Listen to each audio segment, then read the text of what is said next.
Otro de los devas es Surya, que es el dios sol. Y es muy curioso, ¿no?, que también se le ve encima de un carro tirado por caballos, porque es el astro rey que se desplaza diariamente por la bóveda celeste, al igual que vemos en otras mitologías. Por eso nos hace pensar en que tienen una raíz común en los indoeuropeos o en los indoiranios, y que además se le saluda cada día cuando llega el amanecer, con un saludo, el Surya Namaskar, es decir, el saludo del sol, que ven ustedes aquí a esta señora haciendo, ¿no?, o llevando a cabo. Y en ese saludo del sol se recitan 11 mantras, se recitan 11 atributos del dios Surya, del dios sol. Y adivinen ustedes cuál es el primero. El primero es Om Mitraya Namaha. Es decir, se menciona al dios Mitra, al dios que ven ustedes representado aquí en esta imagen, ¿no?, en esta estatua, en esta escultura que tenemos además, por cierto, en el Museo Arqueológico de Córdoba, que se encontró aquí cerca, y se le asocia con Mitra. También ha generado esto bastante debate, pero actualmente se considera bastante aceptado que Mitra es o podemos decir, mejor dicho, que Surya es la versión actualizada de Mitra. Es decir, es cómo sobrevive el dios Mitra en la religión hinduista hasta nuestros días. Tiene dos ramas, ¿no? Una rama de ese dios Mitra indoeuropeo o indoiranio viaja hacia Occidente y otra rama baja hacia el sur, hacia el subcontinente, y esa vertiente sureña pudo sobrevivir hasta nuestros días como el dios Surya. El dios Agni es el dios del fuego, es el medium entre los dioses y los hombres, es el gran sacerdote, es el fuego en sí mismo, el que consume los sacrificios a los dioses para que suba ese humo, ¿no?, y puedan alimentarlos, y tiene dos caras, además, porque como decíamos, aquí se le representa con más, pero normalmente es con dos. Tiene dos caras porque es el medium entre los dioses y los hombres. Siempre tiene una visión puesta en los hombres y otra visión puesta en los dioses, para atender los deseos de los dioses. Cabalga sobre un carnero y se cuentan numerosas leyendas que trataremos también en esa futura conferencia, como la del bosque de Jandava, que consumió entero con su fuego destructor. Para entrar en el cuarto punto, que es ya el último, y para concluir la conferencia, me gustaría que supieran que hay otro dios bastante importante dentro del panteón, que es el dios Indra. El dios Indra, cuya montura es el elefante blanco, ¿no?, el elefante de la realeza, porque es el rey de los dioses. Es el Júpiter, podemos decir, o es el Zeus de los indios. ¿Y cómo puede ser? Bueno, estamos viendo, esto es una religión muy extraña, ¿no? ¿Cómo puede ser que el rey de los dioses y que el dios creador no sean los más importantes? Bueno, pues no lo es, efectivamente.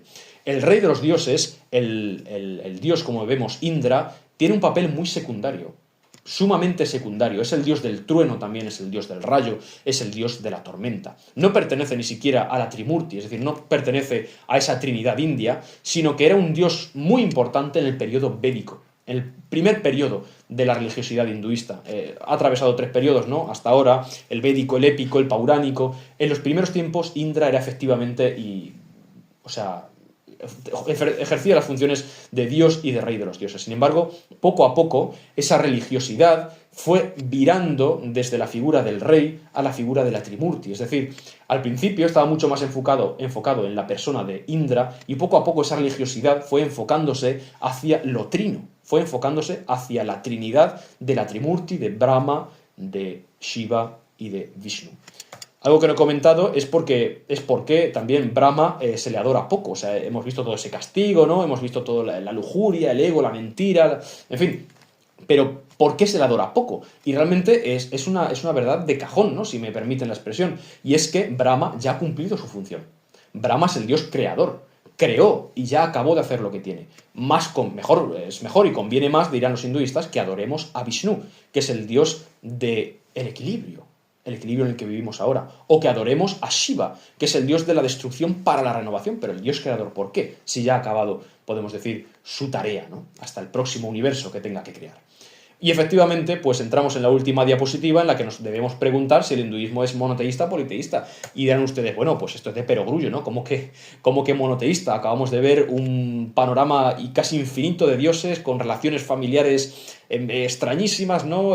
Hay muchísimas historias que no he contado, que contaré en las próximas conferencias. O sea, ¿cómo que monoteísta? ¿Qué me quieres decir, Roberto, exactamente con esto?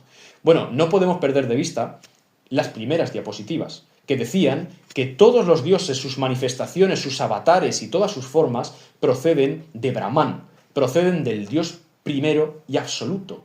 Algo que me sorprendió profundamente fue mi primera visita a un templo hinduista en Bahrein, el único templo hinduista en un país árabe, que, bueno, pues al entrar yo les dije, miren, honestamente yo no soy hinduista, yo no entré en un templo hinduista y no sé si puedo entrar como cristiano. Y me dijo el señor de la puerta hinduista, no te preocupes porque Dios es uno y el mismo para todos. Bueno, yo me quedé sin entender muy bien, obviamente, ¿no? la idea de ese señor, porque obviamente después pasé y vi allí a 800 dioses exhibidos y dije, bueno, ¿qué quiere decir este hombre? Ahora lo entiendo perfectamente. Dios es uno porque Dios es Brahman, es el principio creador, es el Dios absoluto, es el sustrato total sobre el que crecen las plantas, que son manifestaciones de ese sustrato, que son Shiva, la fuerza destructora, que son Vishnu, el equilibrio y el mantenimiento, que son Brahma, que es la creación, que son la energía femenina y la energía masculina, que son Purusha y Shakti, que son la ilusión y el amor de Dios hacia sus criaturas, que es Lila, es decir, medirse a sí mismo. Pero realmente Dios es solamente uno, el Dios creador, el Dios absoluto y el Dios del que proceden incluso los otros dioses es uno, y es Brahman. Podríamos incluso considerarlo enoteísta, ¿no? O sea, como decían los romanos, un primus inter pares, es decir, un dios más importante que los demás, y es efectivamente lo que hacen algunos hindúes. Bueno, mi dios favorito es Vishnu, mi dios favorito es Shiva, genial, pero en la teología india, en la teología hindú, no deja de contemplarse siempre que el dios importante, que el dios real, es solamente uno. Me gustaría concluir con la lectura de un texto corto, ¿no? De los Upanishads, de unos textos sagrados del hinduismo que retrata muy bien esto, y con una pequeña anécdota.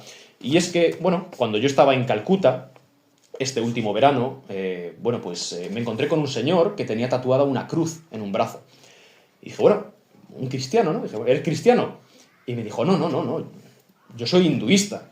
Y bueno, ¿por qué tienes una cruz tatuada en el brazo, ¿no? Una cruz además visible y bien grande.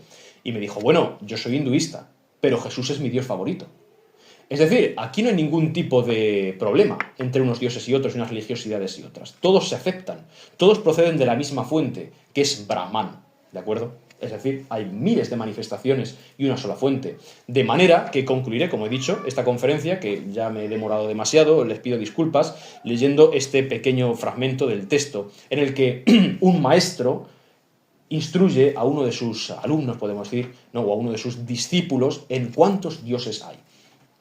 El protagonista es el sabio Yajnavalkya, y el inquisidor, el que pregunta, es su alumno, su discípulo, que se llama Vidagdha Skalkiya, ¿no? El texto es de las Upanishad, como hemos visto. Y empieza así. Skalya se acercó al sabio y le preguntó con voz firme, ¿cuántos dioses hay, Yajnavalkya? Yajnavalkya respondió citando el número de las antiguas escrituras. 3.306 dioses. Bueno, un número que representa la gloria infinita del panteón, ¿no? No acaba nunca. Sin embargo, Sakaliya, buscando la esencia tras el número, insistió, sí, pero, maestro, ¿cuántos dioses hay realmente? ¿Cuántos son los reales?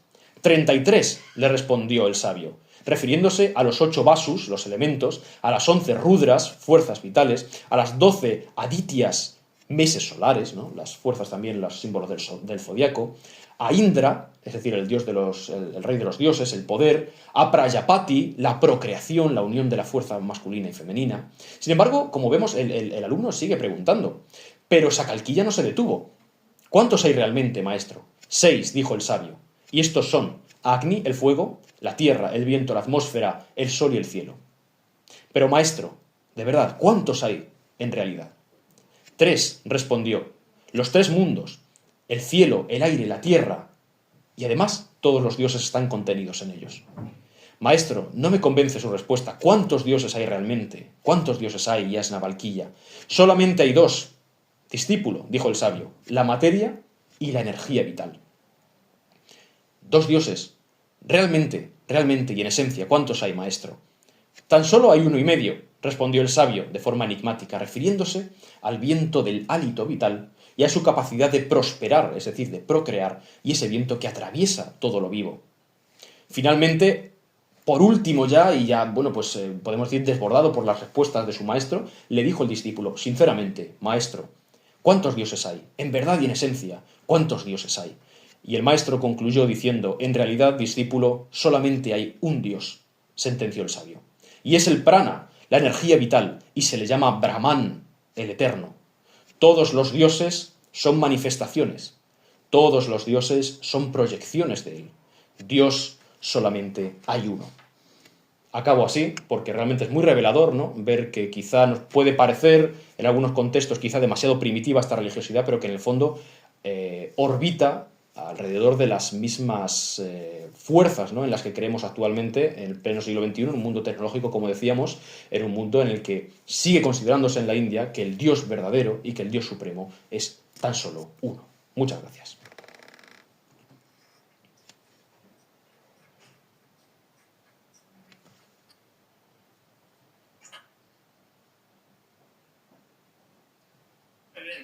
Bien, pues si tenéis alguna duda, alguna pregunta... Pues sí, a ver, si hay alguna pregunta, si hay alguna duda, voy a ponerte más adelante para que te vea aquí el público. Sí. A ver.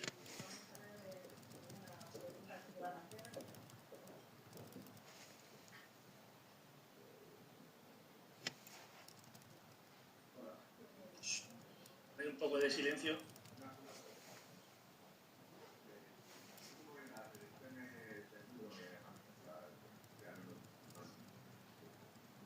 Tienen una idea bastante concreta de los siete caballos, su propia teología.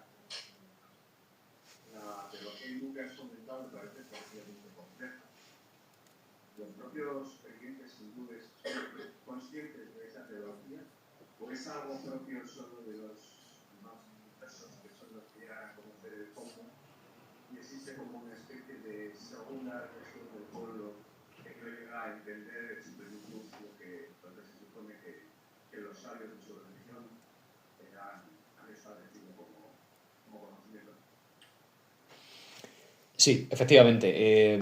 También quería comentar algo relativo a eso, ¿no? Cuando uno va a la India y después de haber escuchado todas estas reflexiones, ¿no?, de, bueno, pues Dios solamente es uno y lo demás son manifestaciones, y va a un templo hindú, se da cuenta de que están adorando a una estatua. O sea, realmente lo que hace el pueblo llano es adorar, a la estatua que representa a Shiva, o a la estatua que representa a, bueno, pues la energía femenina, ¿no?, a Parvati en este caso. Es decir, la religiosidad del pueblo es muy física, es muy material, es muy de tocar, es muy de ofrecer cocos y plátanos y mantequilla clarificada a las estatuas de los dioses, de vertir, bueno, pues sobre esa forma fálica que hemos dicho, ¿no?, de ese lingam, esas libaciones, porque realmente yo creo que el pueblo ya no piensa que el dios reside dentro de ese lingam.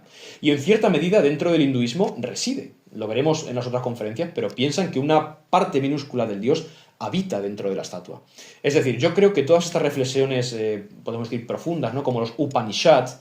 Los Upanishads son unos libros fascinantes. Significa lo que se escucha sentado a los pies de, o sea, a los pies del maestro, ¿no? Pues son reflexiones realmente para gente instruida. Yo le preguntaba, por ejemplo, a amigas hindúes que tengo sobre asuntos que yo no sabía de su religión y muchas no me sabían decir. Es decir, yo le preguntaba, por ejemplo, bueno, ustedes cuando van a un templo adoran a la estatua, el dios es la estatua, el dios está en el templo, el dios está en el cielo, pero eso es una representación, y realmente no me sabían dar una verdad teológica.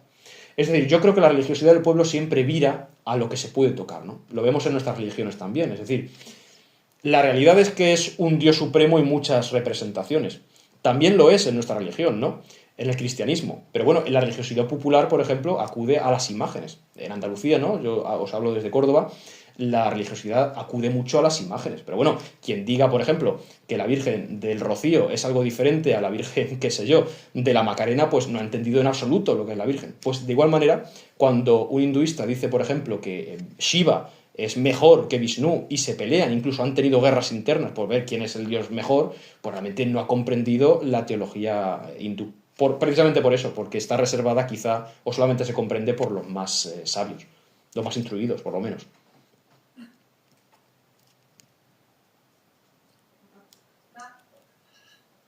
Bueno, quizás un comentario respecto a esta cosmogonía, que yo entre todo lo que he visto por ahí, he leído sobre religiones y forma de entender el mundo y el mito, no he encontrado ninguna que tenga esas escalas temporales como la de los hindúes, que o incluso que barajan distintos universos. Sí, sí, sí. Sobre ese concepto tan entre matemático y esotérico que es el multiverso, ¿verdad?, que tampoco se ponen muy de acuerdo los físicos sobre el tema, pero bueno, que es una idea matemática, físico-matemática. Ellos ya manejan también esos temas y en toda su mitología pasan eones de tiempo Es muy curioso. Sí, sí, efectivamente. O sea, por ejemplo, vemos Vishnu, ¿no? Con ese disco, que es el disco del tiempo circular para el hindú. Quiero decir, todo es relativo porque todo es circular. O sea, cuando nuestro universo colapse porque Vishnu expire, es decir, y esos universos que ha creado al inspirar y salen de sus poros colapsen, pues pasan pero miles de millones de años, ¿no? La vida de un universo de estos hindúes. Pues no pasa nada, porque se formarán otros, se acabará el nuestro. Incluso los dioses menores, esos devas que hemos visto, perecerán. Incluso nosotros mismos, que esto es algo increíble que veremos en la conferencia de los mitos, nosotros mismos, yo como Roberto, o ustedes que están ahí sentados, en futuros universos que creen futuras versiones de los dioses, podrán ser dioses. Es decir, yo, según la cosmovisión hindú, podré ser el dios Indra de un universo futuro. Si mi karma se acumula de una manera positiva lo suficientemente, bueno, pues me puedo reencarnar en un rey, me puedo reencarnar en un animal, me puedo reencarnar en un sabio o me puedo reencarnar en un dios menor. Y por ejemplo, que se me encargue la tarea de crear un universo. O sea, el universo está creado, pero de ordenarlo. Yo puedo ser el Brahma o puedo ser qué sé yo, el Indra de un universo futuro, lo cual es absolutamente increíble, ¿no? Y como tú decías, pues es verdad que yo tampoco he encontrado paralelismos entre religiones, por lo menos que nos pillen cerca, ¿no? Preguntar una cosita. ¿No podríamos comparar los devas con nuestros santos? Porque cada uno tiene, aquí se la reza por, no sé, la Santa Reza por... Sí, tiene su especialización. Sí. Sí, sí. En cambio, ahí ocurre un poco parecido, ¿no? Dentro de los devas, bueno, digo si pudiera haber una comparación por buscar similitudes. Sí, sí. Podría hacerse. Lo que pasa es que el Deva es un dios. O sea, es un dios menor, porque se encarga de tareas. O sea, la Trimurti, podemos decir, la Trinidad hindú, no se encarga de tareas farragosas, ¿no? Concretas, sino que simplemente mantiene el equilibrio en el universo, por ejemplo, ¿no? La destrucción, la generación. Pero, por ejemplo, Indra es el encargado de que llueva. O Surya es el encargado de que el sol salga. O qué sé yo, Ganesha es un deva, pero es el señor de los devas, por lo tanto es como el general de los devas, al igual que su hermano Kartikeya.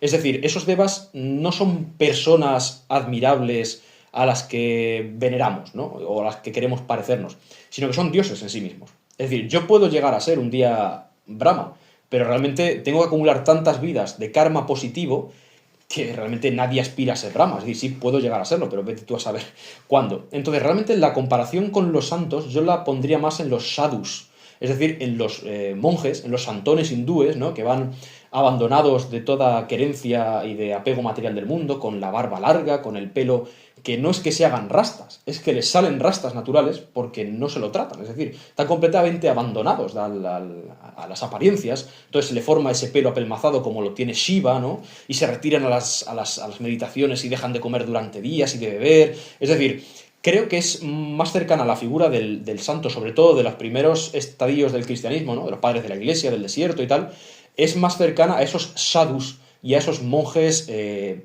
casi eremitas, ¿no? Más que los dioses menores, que al fin y al cabo podrían compararse con ángeles quizá o con criaturas celestes, pero son ante todo inmateriales.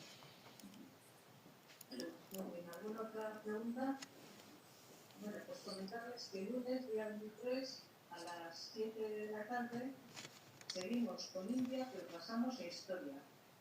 Entonces vendrá José Ramón Godino y lo que veremos será los pueblos, y actualmente hay 200 millones de personas que provienen de los pueblos dravíticos, creo que se dice. Dravíticos. ¿Sí? Entonces empezaremos con una parte de historia, continuaremos algún otro día con la segunda conferencia de Roberto Queró. Creo que Roberto, creo que tienes el próximo martes. 24, sí.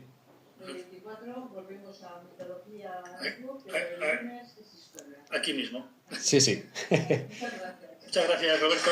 A ustedes, siempre.